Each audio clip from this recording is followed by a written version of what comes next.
मसीह यीशु के कादर और जलील नाम में तमाम मसीह कलीसिया को सलाम। आज फिर हम एक नए मजमून के साथ खुदा के कलाम को सीखेंगे। मेरे साथ किताब मुकद्दस में से ज़बूर 146 और उसकी 5वीं आयत। खुशनसीब है वो जिसका मददगार याकूब का खुदा है और जिसकी उम्मीद खुदावंद उसके खुदा से है। खुदा के कलाम के पढ़े और सुने जाने पर उसकी बरकत हो। खुशनसीबी पर हम सीखने वाले ठहरेंगे कि हमारी ज़िंदगी खुशनसीब किस तरह से हो सकती है।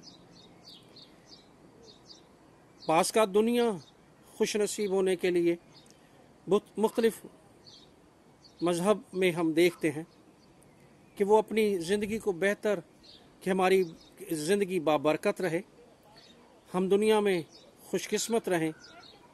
वो मुख्तलिफ तौर से सदके अपनी अपनी इबादत गाह में या अपने जो उनके रहनुमा होते हैं उनसे दुआएं कराते हैं। पर कभी भी ज़िंदगी में हम देखते हैं कि वो कामयाबी, वो बरकत जो हम इसराइल के खुदा के वसीले से, जो हम इस कलाम के आयत के सबब से इब्राहिम, इसहाक और याकूब के खुदा के वसीले से सीखने वाले ठहरते हैं, वो हमें दुनिया में कहीं और नज़र नहीं आती। जब हम इसराइल की बात करते हैं तो इसराइल दुनिया में से वो कौम है जो नहायत खुशकिस्मत और बाबरकत है। लोग ना चाहते हुए भी उसकी तारीफ़ करते हैं, लोग ना चाहते हुए भी उसके लिए बरकत के अल्फाज इस्तेमाल करते हैं, क्योंकि खुदावंद खुदा हमेशा अपने हाथ को अपनी कौम पर जाहिर करता है।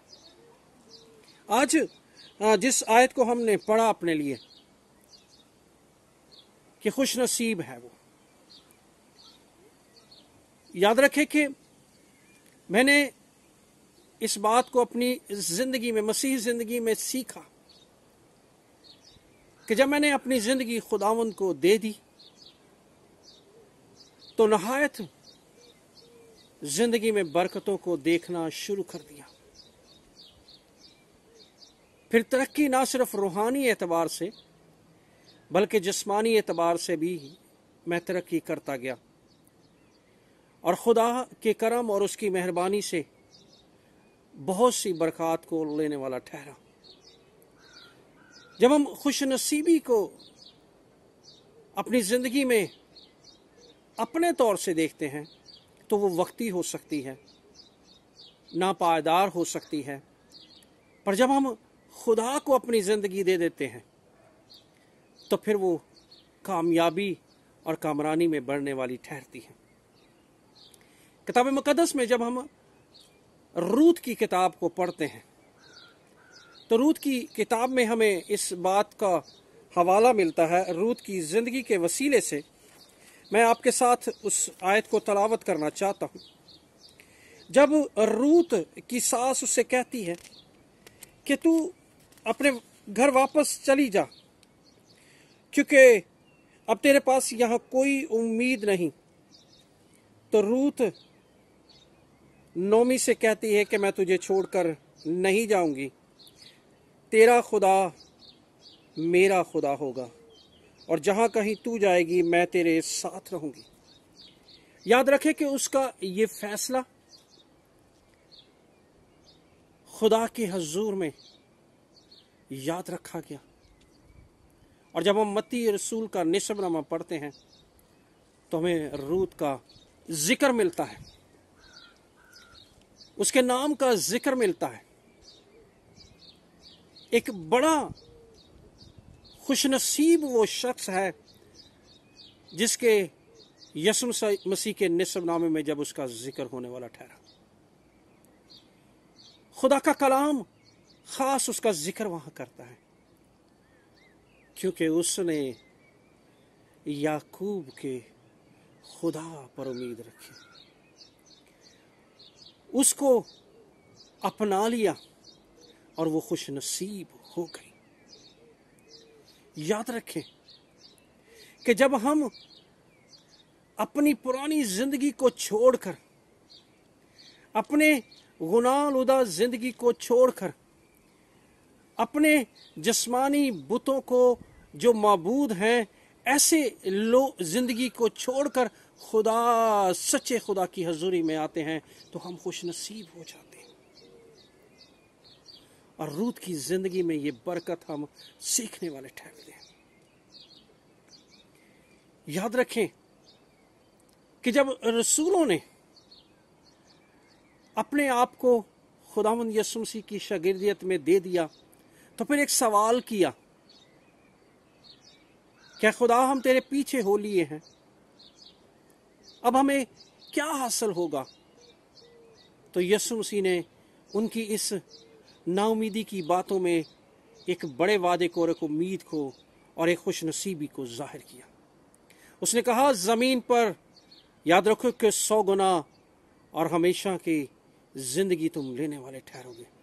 और फिर यहां नहीं, खुदावंद आगे चलकर फिर बयान करते हैं कि तुम मेरे साथ उस 12 तुम मेरे साथ वो तख्त, वो बादशाही में बैठोगे और इस्राएल के 12 कबीलों का इंसाफ करने वाले ठहरोगे। याद रखें कि जिन जिंदगियों ने खुदावंद याकूब के खुदा को कबूल कर लिया है,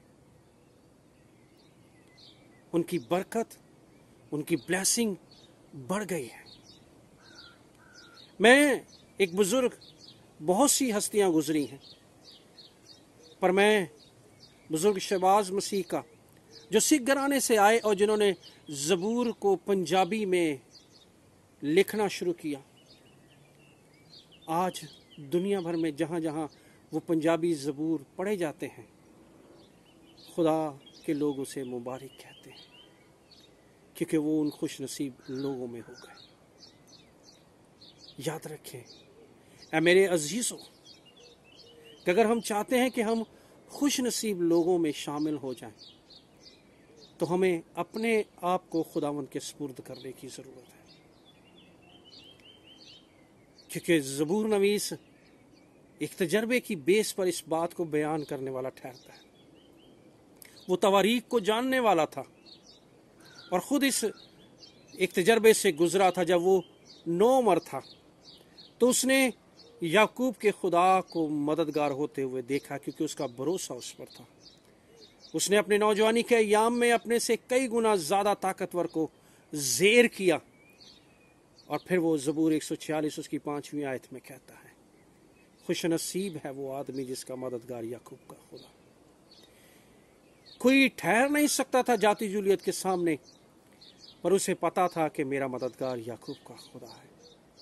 याद रखिए कि कोई आपके पास ठहर नहीं सकेगा जब आपके ज़िंदगी में, आपके ईमान में इस बात की आपको तसल्ली होगी कि मेरा मददगार याकूब का खुदा है। फिर फतह, औहदे, तरक्की, वावा, वो सब कुछ जो खुदा के फजल से मिल सकता है, जिसकी जुस्तजू दाऊद ने नहीं की, जिसकी ख्वाहिश दाऊद ने नहीं रखी, पर उसे मालूम था मेरा मददगार याकूब का खुदा। और जब उस ईमान के साथ वो जाति जूलियत से लड़ने वाला ठहरा, तो खुदा ने उसे फतह, कामयाबी और वो सब कुछ जो दाऊद ने नहीं मांगा था, खुदा उसे देने वाला ठहरा। याद रखें, आज भी खुदा आपको बरकत देना चाहता है, पर शर्त क्या है, ज़रूरी क्या है कि हम याकूब के खुदा को अपना खुदा बना लें। ज़रूरी है कि हम याकूब के खुदा को अपना खुदा बना लें और यीशु मसीह की कुर्बानी और उसकी सलीब को कबूल कर लें, उसके निजात दहिंदा को अपनी ज़िंदगी में ले लें। तो हम खुदावंद यीशु मसीह के तफ़ैल और उसके वसीले से हमेशा की ज़िंदगी और खुदा में रहते हैं तो फतूहात को हासिल करने वाले ठहरेंगे। जिस तरह दाऊद ने फतूहात को हासिल किया और खुदावंद में बरकत पाने वाला ठहरा, जिस तरह रूत ने खुदावंद में अपने खुदा को छोड़कर याकूब के खुदा को कबूल किया और उसके चरणों में आना पसंद किया और खुदा ने उसे इज़्ज़त और सरफराजी बख्शी। याद रखें कि आज हम اگر چھوڑ کر خدا کی حضوری میں آتے ہیں، اپنے ان سارے پرانی زندگی کو، پرانے ان ساری دوستیوں کو، اس گناہ آلودہ گھرانوں کو، اس گناہ آلودہ کاموں کو، تو یاد رکھے کہ روت کی طرح ہم برکت پانے والے ٹھہریں گے۔